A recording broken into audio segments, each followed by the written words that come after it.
Olá, muito boa tarde. Começa agora o programa Mercado Futuro. Eu falo com vocês diretamente do estúdio da B3. Se você não lembra, é Brasil Bolsa Balcão, B3, aqui no Centro Histórico de São Paulo. E parece até um pouco de repetição quando eu falo que o agro carrega o Brasil. Mas o fato é que, se você pegar a exportação do agro, a criação de empregos, o ano passado ainda eu falava da criação de empregos no setor agrícola.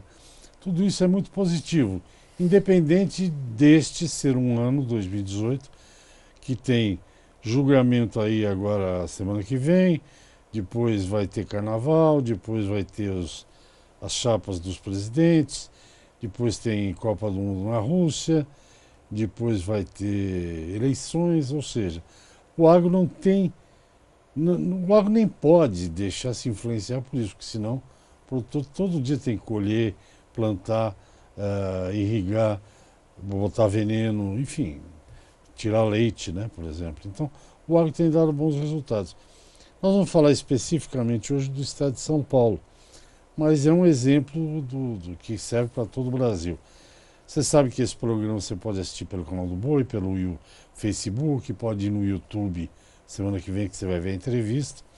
Ao meu lado, para falar desses números comerciais da agricultura paulista, o diretor do Instituto de Economia Agrícola, ligado à Secretaria da Agricultura, a APTA, né? Agência Paulista do Agronegócio, o Celso Luiz Rodrigues Vegro, que vocês conhecem bem. Nesta primeira semana, eu só quero falar com os entrevistados mais amigos. É o caso do Celso. Muito boa tarde, muito obrigado pela sua presença. Resch, boa tarde. Devo ressaltar que a sua elegância hoje está uma coisa impressionante. Incrível. É o rei da bike, ele anda quilômetros de bicicleta. Você vai falar desses números do agronegócio paulista no ano passado, é isso? E brasileiros também. Ah, e brasileiros também, melhor ainda. Também. E até acho que prefiro começar pelo Brasil. Eu estava simplificando para São Paulo, melhor ainda. Porque tem que ter base de comparação, né? Ah, tá. Então a gente não, o agro teve um sempre desempenho muito bom, é isso que você vai dizer pra gente? Muito bom, Resch. E assim, muito bom e essencialmente do complexo soja. Né? Se você pegar o desempenho da balança comercial brasileira o ano passado, setorialmente, né? Pensando nos setores que constituem o complexo, você teve que as exportações do complexo subiram primeiro a do Brasil. A do Brasil saiu, todos os setores, né? Saiu de 217 bilhões, de 185 para 217, total. Né? Isso dólares. Dólares, sempre dólares, né? E um saldo de 47 para 67, ou seja, 20 bilhões de dólares a mais, tá? Esse foi o do total brasileiro. Agora, se você pegar do agro, né? O agro foi de 84 bi, quase 85 bi em 2016, para 96 bi, quer dizer, 11 bi a mais. E se você for olhar dentro das itens que compõem o agro, o complexo soja foi 12 bi a mais. Saiu de 21 bilhões, né? Saiu de 25 bilhões para 31 bilhões. Né? Praticamente todo esse impulso veio do complexo soja. Né? Outros elementos também veio, as carnes teve importância, né? Mas basicamente o complexo soja, né? Que fez esse impulso. Agora, o que é interessante, Resch, é que mesmo tendo todo esse melhor desempenho tanto na balança comercial total como do agro, o que é interessante destacar é que as exportações do agro encolheram 1,7. Ou seja, os demais setores cresceram mais nos seus embarques do que o agro. Né? O que meio que desmonta não, mas relativiza a tese que o Brasil está passando por processo de comoditização. Houve crescimento maior, o agro perdeu participação relativa dentro do conjunto dos bens exportados em 1,7% em âmbito nacional. Tá?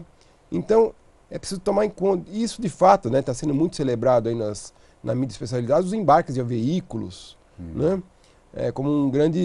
Teve um grande desempenho a exportação de veículos no Brasil ano passado, e isso que realmente está puxando. Outra coisa importante, Resch, é o seguinte, as importações. A gente costuma muito falar de exportações, fica batendo na tecla, mas e as importações, como é que andam? Né?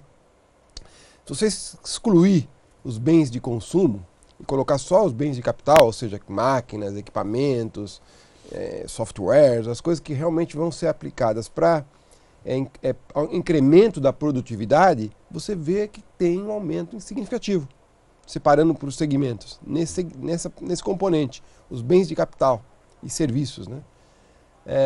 O que indica que, de fato, a aceleração da economia ela tem base, ela tem alicerce. Quer dizer, ela está se estruturando em cima de alicerces que, de alguma forma, em que pese todo o risco político que a gente vive hoje, que você listou vários aí, né, todo o risco político que a gente corre hoje de não ter um candidato de centro para conduzir esse país, né, estamos só com os candidatos extremos do populismo, né,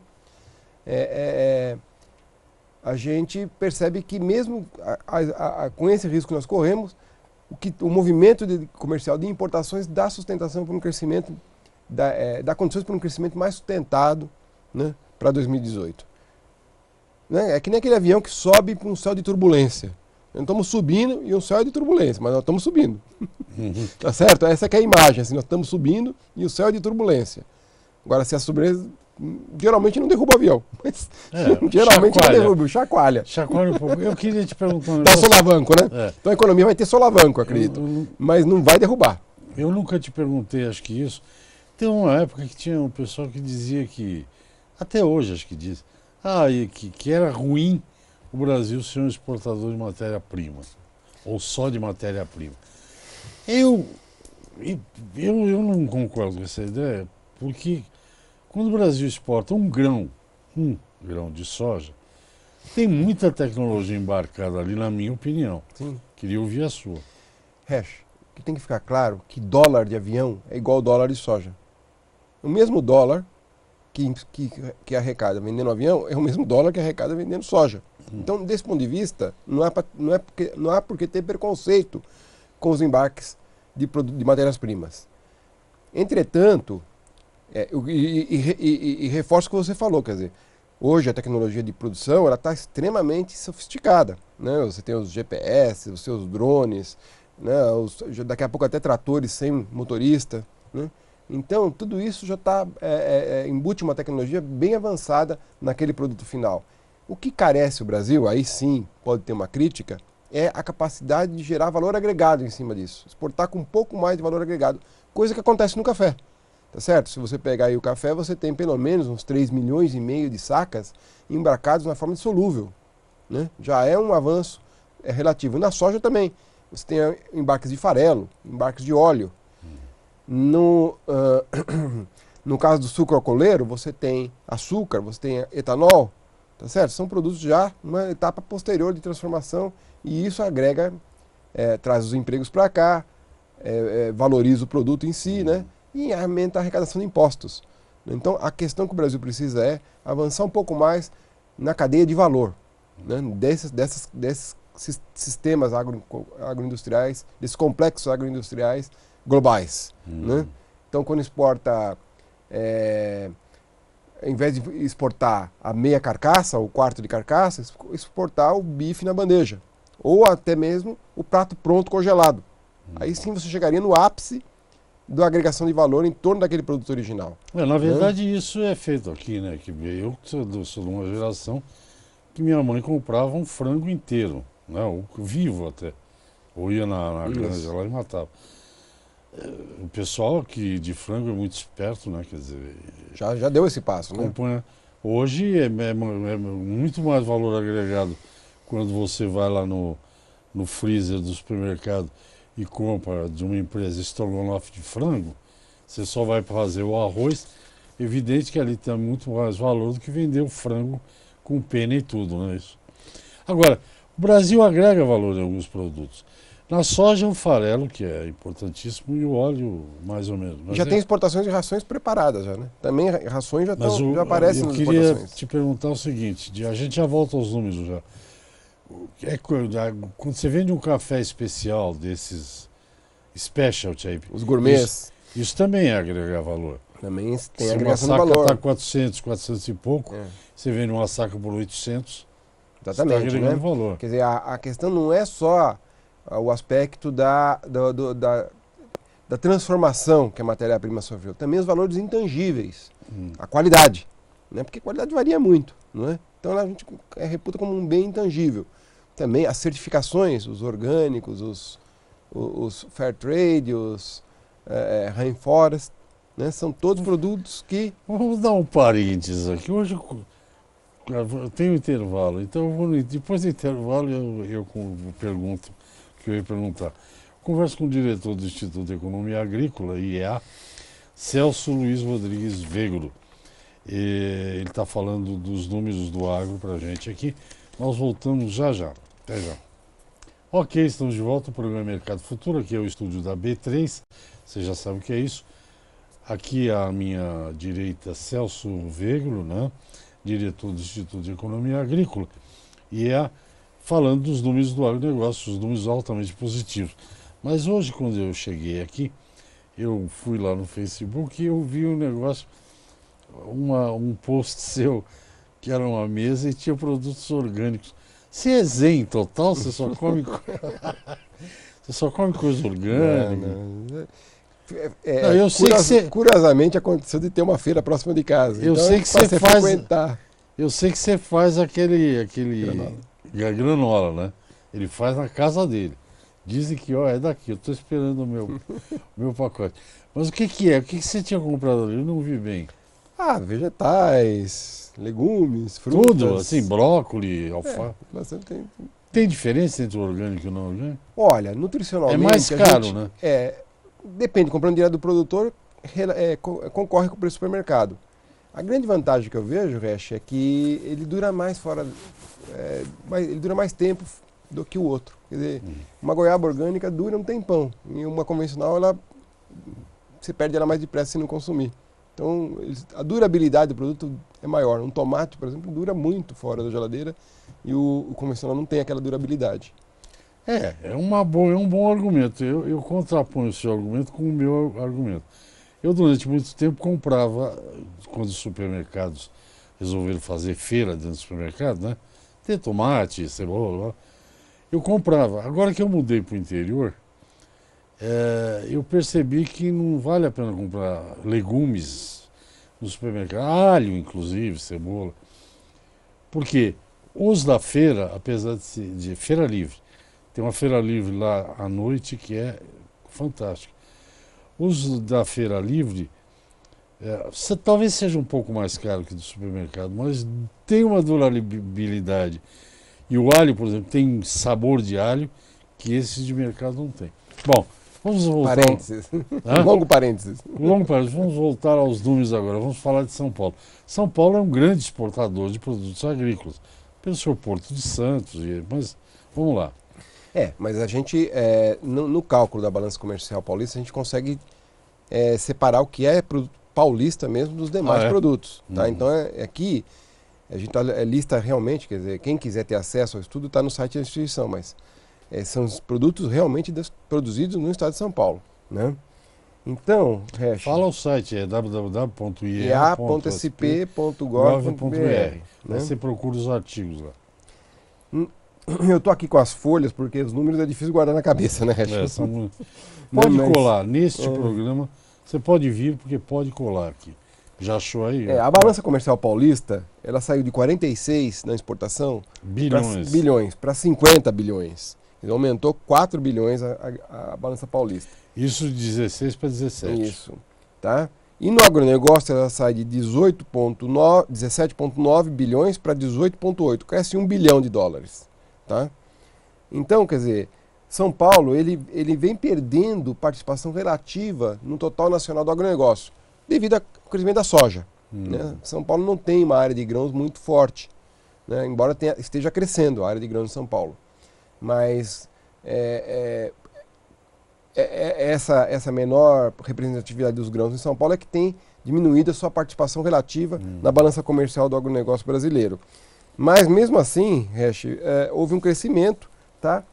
E felizmente esse crescimento do agronegócio é o que permite São Paulo pagar suas importações. Porque São Paulo é deficitário. Na balança comercial paulista ela é deficitária por causa das importações. São Paulo importou ano passado 55 bilhões, né? E exportou 50. Né? Então esse 1 bilhão a mais que veio do agronegócio ajudou bastante o Estado a não ser mais deficitário ainda na sua balança comercial. Né? Bom, nós importamos porque não importamos produtos agrícolas? Não, nos agrícolas, isso geral.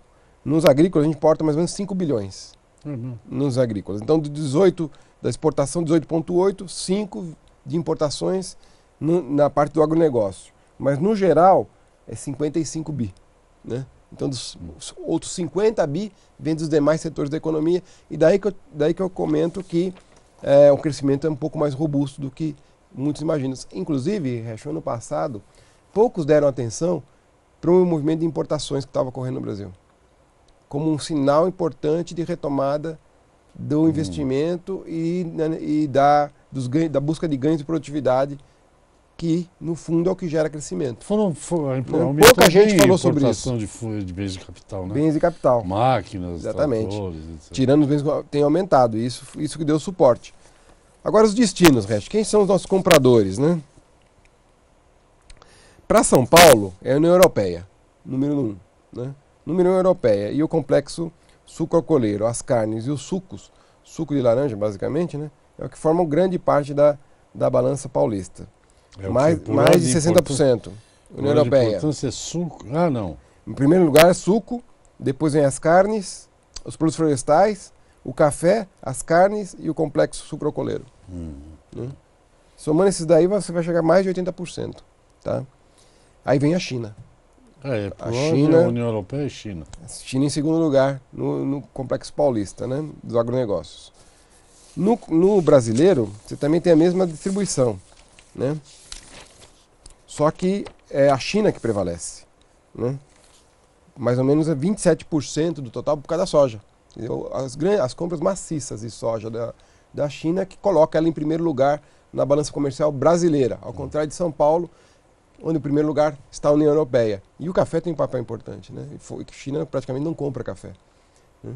Então você veja que há essas variações que a gente precisa ficar atento quando fala de comércio internacional. Né? Mas o importante, Recha, é isso. Quer dizer, o agronegócio, no final das contas, tudo isso que eu estou falando é o seguinte. O agronegócio, além de suportar, conceder esses superávites comerciais para o Brasil, né, melhorar a sua posição relativa em termos de reservas internacionais, agregando esses dólares nas reservas, ele também contribui muito para dar sustentação para as importações. Né? Quer dizer, mesmo em São Paulo, que a balança é negativa, os dólares que são captados no agronegócio contribuem para diminuir o déficit da balança paulista. Uhum. Esse sinal de importação de bens de capital, isso acho que já em 2016 teve um pouquinho. Melhorou bem o ano passado, né? Porque esse ano, por exemplo, estima-se no agro que os produtores, de uma maneira geral, pelo movimento aí, que eles vão renovar a frota, que eles vão comprar. Por quê? Porque eles estão otimistas e porque os preços estão relativamente bons, tirando um produto ou outro, não é isso? Na área agro, os bens de capital não tem tanto componentes importados como tem em outros segmentos da indústria. Né? Que nós temos uma indústria de tratores e de colheitadeiras bem consolidada, forte, que é inclusive exportadora. Né? E tem aí quase que 90% de bens nacionalizados, né? Dos itens dela são nacionalizados. Então importa muito pouquinho essa indústria. Né? Exporta bem, exporta muito. Na área de irrigação, idem. Praticamente você tem pouca coisa que ainda vem de fora, né? Mais os softwares e alguns controles, né? Porque a parte estrutural é toda aqui de bombas e tubulações, né? Consegue tudo por aqui. Então, de fato, são os demais setores da economia que realmente trazem itens mais pesados em termos de compras internacionais, e isso tudo, como eu disse anteriormente, é o que está dando essa aceleração da economia, fora outras coisas, né? Esse é um dos componentes que dá esse impulso para a economia, que a gente acha que em 2018 vai ser esse impulso na base do solavanco. Ele vai para frente, dá uma recuada, vai para frente, dá uma recuada. Mas não é voo de galinha, entende? Não é o voo de galinha. Ainda bem. Não é o voo de galinha. No intervalinho você já explica melhor isso. Eu converso com o Celso Veiga, ele é diretor do Instituto de Economia Agrícola, e fala o Celso aqui para a gente hoje sobre esses números da agricultura. Eu tenho algumas curiosidades, vou ver se no próximo bloco eu consigo perguntar. Vamos ao intervalo, eu volto já já. Ok, programa Mercado Futuro, estou de volta aqui do estúdio da B3, converso com o Celso Veiga, o diretor do Instituto de Economia Agrícola, Ele já falou para a gente como é que foi o desempenho do agronegócio brasileiro e, por tabela, para comparar o do estado de São Paulo também. A única pergunta que eu tenho, aí não sei se dá para explicar, por que a balança comercial paulista é deficitária? O que a gente importa tanto? Você sabe isso? Tem que detalhar, né, Hash? Mas bens de consumo, né? Pesa mais os bens de consumo. Que Veículos a importados. gente compra muita televisão de Manaus, essas coisas. Também, né? Tem bens Porque eletroeletrônicos, né? porque Também. o chamado cinturão verde aqui de legumes de São Paulo, acho que é um dos maiores do Brasil. Nós não importamos alface, né? Não. A importação é trigo, né? No Brasil, Sim, importação chama-se trigo. Né? trigo. É trigo. Não, e São Paulo não tem. Trigo, aí tem umas frutas do Chile, umas coisas assim, né? Mas Sim, basicamente é trigo. de bens de capital, por exemplo, eu já fiz uns 2 ou 3 programas aqui falando sobre drone. Todo mundo que trouxe drone aqui é tudo da China, viu? O Brasil não faz drone ainda, não. Não vai, nunca sei. Bom, o drone é, por exemplo, podia ter uma empresa fazer drone. Você quer falar? Você disse que quer me fazer uma surpresa? Vamos Não, ver então, o que é. Hash, um dos indicadores que a indústria, que o crescimento do PIB, né, vai ter uma participação da indústria importante, tendo em vista o incremento da importação de bens de capital. Outro elemento fundamental, Hash, que ninguém está dando muita atenção, né, esse é o primeiro elemento que ninguém deu atenção. Isso eu já chamava. Isso no Congresso da ABAG, eu fiz uma pergunta lá, não sei se era para o Samuel Pessoa, e ele também não estava dando atenção para esse momento. E ele ficou meio perdido, né, só que ele não sabia. Né? E isso foi lá em agosto.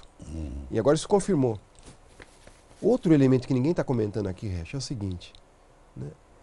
Essa descompressão monetária que está havendo no Brasil, ou seja, a redução da taxa Selic, né, em função da queda da inflação, ela tira do balanço das empresas uma despesa financeira muito grande dos seus empréstimos. Alivia essa despesa. Tá? Então isso imediatamente vira receita. Você deixa de pagar menos juros no seu investimento, porque o investimento ele é feito na base do crédito. O empresário não tira dinheiro do bolso, da família, vende um imóvel para fazer um investimento. Ele vai buscar crédito. Né? E o crédito tem uma taxa de juros embutida. Uma menor taxa de juros nos empréstimos significa uma menor despesa financeira nos balanços. E o que reverte imediatamente em receita. Então as empresas estão líquidas para investir. É daí que vem esse movimento. Então as coisas têm conexão. Por que uma coisa está puxando a outra? Esse é um primeiro elemento que eu não vejo ninguém falar isso. Isso vale para as empresas do agronegócio. Elas vão estar, embora o plano agrícola ainda ficou com juros um pouco elevados, acima inclusive da Selic, ela vem em descompressão também. A tendência é para baixo. Então isso tudo dá fôlego para o empresário, para o empreendedor, fazer inversão. E a inversão, normalmente, ela vai em busca de quê? De ganho de produtividade, de melhorar as tecnologias, de melhorar a qualidade do solo, de melhorar os equipamentos, os armazéns, a irrigação. É isso que ele está atrás. Certo? Então, nós temos que estar otimistas com o setor de produção. Né? Outro elemento, Resch, que também não vejo ninguém falar, e para mim são pilares, quer dizer, primeiro, bens de capital, descompressão dos balanços. E o outro pilar que eu também reputo como muito significativo é essa possibilidade que está havendo agora de você efetuar essas transações de uma forma mais estruturada. Né? Então, com menor taxa de inflação, há uma previsibilidade maior dos negócios. Né? Uma previsibilidade maior dos negócios que permite você atuar mais com o mercado futuro, atuar mais com os hedges do mercado. Quer dizer, a inflação deixava meio míope a possibilidade de você enxergar os seus ganhos, as suas possibilidades de ganho frente ao horizonte. O que isso quer dizer, Resch, que eu estou falando aqui? Quer dizer o seguinte, Resch, que aí sem querer me vincular a quem inventou essa frase, mas assim, pela primeira vez na história desse país, quero nem saber dessa história, tá? Não tem nada a ver com isso aí, mas vale agora para um momento, que é o seguinte, Resch, nunca tivemos na história desse país um PIB maior do que a inflação. Ou seja, aquele costume, aquele mau costume do Brasil, ou de todo empresariado brasileiro, ou de toda a população brasileira, classe média brasileira, de viver da especulação monetária, financeira, deixou de ter concretude. Por quê? Porque produzir ganha-se mais, produzir, do que especular financeiramente. Então, o que o senador José Serra chama de rentista. Os rentistas. Mas é toda a classe média brasileira, entende? Todo empresariado. Então, e são gente do mal? Não, são gente do bem, que não tem outra solução. Ou faz isso, você vai para a lona. Então, produzir, gerar mais riqueza do que ser rentista, muda completamente a lógica do sistema de produção no Brasil. Deixa de ser uma lógica, se torna uma lógica de país civilizado. Super legal. Como nós devemos ser. Então, junto a tudo isso, é que eu falo, não é voo de galinha, Resch. Nós não vamos ter voo de galinha em 2018. E olha lá, é lógico, né? Vai sair um remendo de reforma previdenciária, vai ser um remendo parcialmente, que talvez daqui a 5 anos tenha que fazer outra. Mas saindo esse remendo, são 5 anos de crescimento, com certeza. Curioso, que é muito interessante você estar falando, porque eu não tinha me dado conta, não tinha pensado nisso ainda. Pouca gente pensou, tem falado direto, ninguém está falando isso. Tem outra coisa que é um detalhe, por exemplo, na semana passada eu vi que fizeram, não sei com quem conversaram, porque eu vi só a tabela e tal, que a compra de terra passou a ser um investimento notável agora, porque a taxa de juros é baixinha. E um caso concreto, tudo bem que eu acho que já era arrendado, a empresa Amage, que por acaso é da família do ministro da Agricultura, está querendo comprar as fazendas do Grupo Itamaraty. Parece que ela usava já arrendada, mas é um interesse por terra. Quer dizer, isso que o Celso falou é fundamental. A hora que... vai precisar um pouco de tempo. A hora que a gente falar, ó, é melhor eu vender pão de queijo do que deixar o dinheiro na poupança, muda toda uma mentalidade econômica do país, é isso, né? Exatamente, Resch. Então, mas é mais complexo que isso, Resch. Não é só questão de comprar terra pela casa de taxa de juros. É que você precisa de uma terra para produzir. Porque exato, produzir é a âncora da riqueza e não fazer especulação financeira, né? Ou aplicar em fundos, né?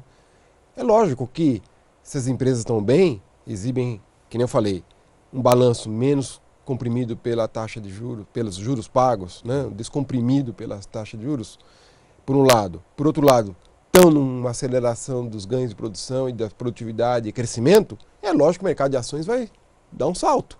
Já tem mostrado isso, né? E não é bolha. Estamos todo mundo com medo que o mercado de ações brasileiro esteja passando por um momento de bolha especulativa, e não é, justamente porque não está sendo levado esses aspectos que eu estou relacionando aqui.